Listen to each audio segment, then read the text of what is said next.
Michigan Secretary of State and Democratic candidate for governor Jocelyn Benson toured a construction site at the old Shaw Walker building in Muskegon today.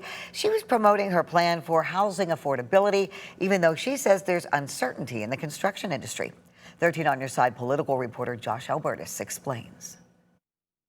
Tonight, tariff talk on the lakeshore. It really underscores how chaotic these tariffs are. Democratic Secretary of State and candidate for governor Jocelyn Benson touring a construction site in Muskegon, touting what she says is her plan for housing affordability. Streamlining how permits are given, as well as other types of approvals and processes, make it easier for developments like this to grow quickly. The other thing I'll add is we can provide support and investment, not just in facilities and growth and developments like these, but in people who want to move into them, whether it's providing support with down payments or other types of assistance. In the same visit, Benson blasting U.S. tariff policy. They change from day to day. A developer doesn't know when they start the month how much more money they're going to have to spend to meet the growing demands and these tariffs as they escalate. It comes after the U.S. slapped its northern neighbor Canada with 50% tariffs on Saturday on a wide range of goods, including many construction materials, after trade talks between the two countries fell through.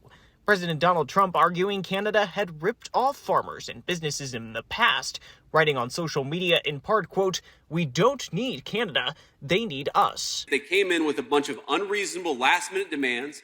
I frankly thought we had a deal. I think that we should have a deal, but I think that we need to send a message loud and clear. The Canadian Prime Minister blaming the U.S. for talks collapsing. In response to new U.S. tariffs, Canada announcing its own set to take effect on September 8th. Canada will match the United States tariffs, dollar for dollar, rate for rate. According to the federal government, the northern neighbor represented Michigan's largest export market in 2025, when the state exported over $21 billion to Canada, more than a third of its total exports. A state board last year greenlit roughly $160 million in incentives for this development at Muskegon's old Shaw Walker building, set to become hundreds of new living units. If tariffs became too much, we asked Benson if she would consider more incentives or direct financial support out of the state's pocket to make up for it. We may have to address them through additional funding, but what they also create is uncertainty. That uncertainty we have to address as well by creating stability at the state to be able to shoulder additional costs that those tariffs are creating.